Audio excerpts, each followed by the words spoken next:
안녕하십니까. 신인균의 군사TV 알기 쉬운 무기백과입니다. 자, 이 알기 쉬운 무기백과 여러가지 무기들을 아주 알기 쉽고 재밌게 에피소드 섞어서 설명해 드립니다. 구독, 알림, 좋아요 눌러주십시오. 매일매일 업로드 해드립니다. 자, 오늘은 일본 해상자위대의 미사일 고속정 이야기 해드리겠습니다. 자, 북한의 공작선을 잡아라. 일본 하야부사급 미사일 고속정 말씀드리겠습니다. 하야부사 공작선을 잡아라. 북한. 자, 소련 해군의 태평양 진출 저지를 위해 육성된 해상자위대입니다. 왜냐하면 이제 일본의 해군이 다 원래는 뭐 육해공 다 이제 없어졌지 않습니까? 그런데 미국 혼자 이 극동지역의 방어를 위해서 군사력을 투자하려고 하니까 너무 힘든 겁니다. 그래서 미국이 일본에게 다시 압력을 넣죠. 니들 다시 군대 만들어 하니까 일본은 싫어요, 실수문이다 이렇게 된 거예요. 여러분들이 다 해주세요. 우리는 그냥 나쁜 놈들이니까 군대 안 만들래요. 다 해주세요. 그러니까 이제 일본은 초기에 그 요시다라는 총리가 있었는데 이 사람이 군대를 일부러 안 만들려고 자꾸 한 겁니다. 왜? 군대 만들면 돈 엄청 들지 않습니까?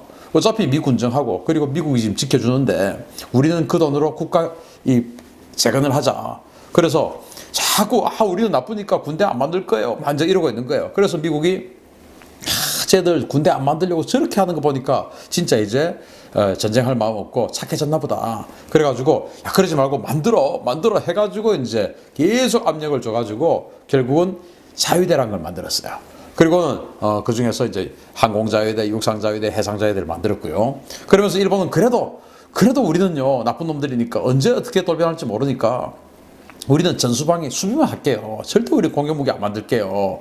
그리고 우리는 정말 나쁜 놈들이니까 GDP 대비 1% 이상의 국방비는 안 쓰는 게 좋겠어요. 그거 써서 더 우리가 또 군사력이 강해지면 또 우리는 나쁜 놈으로 될 수 있잖아요. 이렇게 한 거예요. 그러니까 미국이 야 얘들 진짜 착해졌나 보다. 이제 이렇게 하는데 일본은 우리는 그렇게 GDP 대비 1% 이상의 국방비를 절대로 쓰지 않으면서 니들이 돈 다 써. 이제 이거였죠 사실은. 뭐 어떤 면에서 보면 참 영악하기도 하고 그런 덕분에 사실 국방비가 엄청나게 돈이 많이 들잖아요. 그렇게 해서 이제 일본은 경제 부흥을 했습니다. 어쨌든 미 태평양 함대가 실함대를 일본, 필리핀에 보내놓고 소련의 극동함대, 태평양 함대가 태평양 진출하는 것을 막는데 일본이 바로 블라디보스톡, 즉 태평양 함대 코앞에 있잖아요. 그러니까 일본 해상자위대를 발전시키는데 어떻게 발전시켰냐?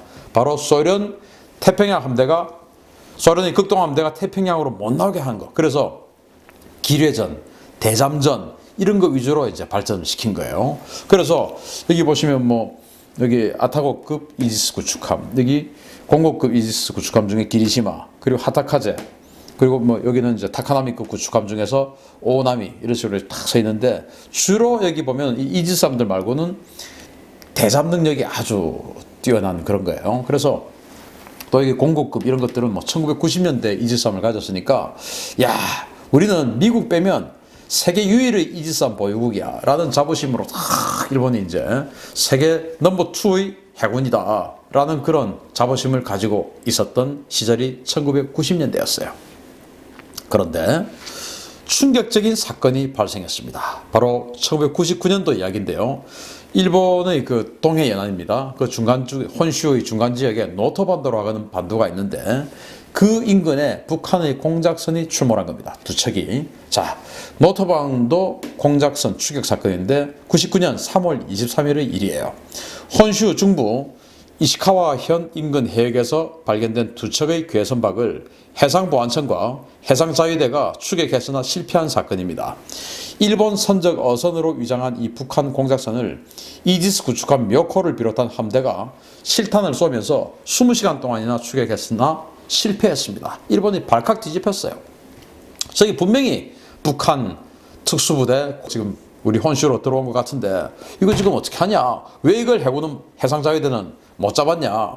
이제 해상자위대가 추격을 막 합니다. 그런데 이 공작선이 속도가 무려 시속 40노트예요. 근데 해상자위대 군함은 아무리 빨라도 30노트, 31노트 이 정도밖에 못 갑니다. 그러니까 이제 P3C 해상 초계기도 출동합니다. 그렇지만은 여기다가 아직 뭔지 모르는데 정선시켜서 딱 가로막아가지고 세워가지고 너 뭐야 해서 검문을 해야 되는데 여기다가 뭐 한 포 쏴가지고 격침시킬 수가 없잖아요. 민간인을 군대가 민간인을 격침시키면 안 되지 않습니까? 그래서 쫓아가다가 한포만 인근에 그냥 공포탄 비슷하게 겁주는 사격을 이렇게 하고 위협 사격을 하고 이제 이렇게 된 거예요. 그런데 여기는 말을 듣지 않고 결국은 공해상으로 나갔고 결국은 사라져버린 겁니다. 북한으로 갔죠. 그래서 이거 발칵 뒤집힌 거예요. 해상보안청, 해상자위대 도대체 뭐했냐? 이제 이렇게 돼가지고 해상자위대가 자존심 완전 구겨졌죠. 이지삼까지 묘코까지 출동했는데 못 잡은 겁니다. 그래서 충격에 빠진 일본 열도가 북한 공작선을 잡을 전투함을 만들어라. 1999년. 그래서 해상자위대님이 미쓰비시 중공업님을 채팅방에 초대했어요. 야, 이번에 북한 공작선 때문에 우리 체면이 말이 아니다. 공작선 때려잡을 물건 하나 만들어보자. 이렇게 된 거예요. 그래서 미쓰비시가 하이! 요구 성능 주시겠습니까? 이렇게 됐어요. 그러니까 이제 해상자위대가 저놈들 공작선 40노트 정도 속도가 나오니까 우리 그거보다 빠른 44노트로 하자. 44노트. 그리고 공작선 한 방에 박살낼 수 있는 76mm 함포에다가 기왕이면 대함 미사일도 좀 달고 또 쟤들 발악하면 RPG-7 그거 막 쏘니까 중요 부위에다가 장갑도 좀 붙여서 방어력도 좀 키우자. 이제 이렇게 되니까 미쓰비시가 하이! 당장 만들어 바치겠습니다. 이렇게 됐어요. 그래서 미쓰비시 중공업이 열심히 만들었습니다. 괴물 스펙의 미사일 고속정 하야부사급이 2002년도에 등장했습니다. 원래 계획은 18척, 야 18척 가자 하고 나온 겁니다. 만재 배수량은 244톤, 승조원은 여기 이제 21명이 타고요. 추진 엔진은 6130마력짜리 가스터빈 엔진 3개입니다. 그리고 최대 속도는 요구한 대로 44노트, 시속 44노트가 나오고 이거는 이제 스크류 방식이 아니고 워터젯 방식의 추진체예요. 그러니까 이 6130마력짜리 가스터빈 엔진 이거 하나를 워터젯 하나에 물려가지고 이거 3개를 이제 뿜어내는 거예요. 이 엔진이 어떤 엔진인가 하면은 A-10 공격기 있지 않습니까? 하늘 위의 멧돼지, 나르는 워터호그, A-10 공격기. 그 옆에 엔진이 2개가 탁 붙어 있죠? 그 엔진 3개를 여기다 갖다 붙인 거예요. 그렇게 해서 탁 나왔는데, 야, 보기에는 일단 고속정인데 미사일도 뒤에 4발이나 달려있고, 뭔가 좀 대단히 좀 세 보입니다. 하여튼 이런 게 이제 나왔어요. 자, 북한 공작선 속도가 40노트니까 이건 44노트야. 그러니까 뭐 잡을 수 있는 겁니다. 이렇게 딱 만들었어요. 그래서 18척 이제 만들기로 합니다. 그래가지고 일사천리로 이루어진 실전 배치 2002년도에 만들어서 나온 것은 시험평가 뭐 제대로 안 하고 그냥 실전 배치 시키는 겁니다. 동해 연안에 있는 삼호위대군 그쪽에 있는 그 지방대에다가 막 배치를 하는 거예요. 왜? 공작선이 그쪽으로 들어오니까. 그래서 2002년에서 2004년까지 6척을 만들었습니다. 자, 그러면서 이제 이렇게 정박을 시켰죠. 야, 이제 북한 공작선 다 죽었으면이다. 이렇게 된 거예요. 자, 그런데 문제는 다급한 실전 배치 직후에 불거진 문제점들이에요. 해상보안청, 우리로 치면 해경이죠. 이 해경하고 일본은 해상자위대하고 사이가 되게 안 좋아요. 왜 안 좋냐? 이제 일본이 2차 대전에 이제 패망을 하고 나서 원래 있었던 제국 해군이 이제 사라졌죠. 그 제국 해군이 사라지고 그리고는 자기네도 치안을 해야 되니까 해상보안청이 그 제국 해군 대신 이제 생긴 거예요. 그래서 해상보안청이 일본 해안을 이제 초계해야 되니까 해상보안청이 생겼고 나중에 수년 후에 일본이 자위대를 만들기로 해서 미국의 압력에 의해서 이제 자위대를 만들었지 않습니까? 그래서 해상자위대가 생긴 겁니다. 해상보안청하고 해상자위대하고 서로 제국 해군의 적통이다. 내가 적통이다. 라고 싸우는 거예요. 왜냐? 제국 해군이 있었어요. 그런데 2차 대전이 패망하고 끝났어요. 이 제국 해군이. 이제 일본 제국은 사라진 겁니다. 그리고 없는데 이 해안을 담당하는 뭔가 기구가 생겼는데 해상보안청이 생겼어요. 그래서 해상보안청은 자기네들은 뭐 경찰 뭐 이런 거 다 필요 없고 어쨌든 제국 해군의 후신이다 라고 생각하고 있고 나중에 해상보안청이 생겼으니까 니들은 내 동생이야. 우리가 적자고 니들은 서자야. 차남이야. 이렇게 된 겁니다. 근데 해상자위대는 무슨 소리야? 우리는 제국 해군이 우리는 군대잖아. 이렇게 되니까 해상보안청은 니들이 자위대지 무슨 군대야. 니들이 해군이 아니고 니들은 그냥 자위대잖아. 그러니까 우리가 적자야, 적통이야. 이제 이렇게 해서 서로 제국 해군의 적통자리를 놓고 감정이 되게 안 좋아요. 그래서 서로 말도 안 하고 지내는 수뇌부에서 그런 정도로 사이가 안 좋답니다. 그러니까 뭐 제대로 커뮤니케이션이 이루어지지 않았죠. 그런 상황에서 해상보안청이 해상자위대를 비웃습니다. 야, 니네 이번에 고속정 새로 뽑았다며? 그러니까 이제 해상자위대가 야, 멋있지 않니? 이렇게 된 거예요. 그러니까 해상보안청이 멋있긴 하더라. 그런데 공작선 잡을 거면서 왜 그 큰 함포하고 미사일을 달았어? 뭐 격침시키게? 이렇게 된 거예요. 그러니까 해상자위대가 야, 군함이니까 이 정도 무장은 있어야 되지 않냐? 이렇게 됐어요. 해상보안청이 야, 일단 발견하면 정선을 시키고 납포를 해서 신문을 해야 할 거 아니야. 근데 거기다가 미사일 쏘고 함포 쏘면 어쩌자는 거야, 이 빠가야로. 이렇게 된 거예요.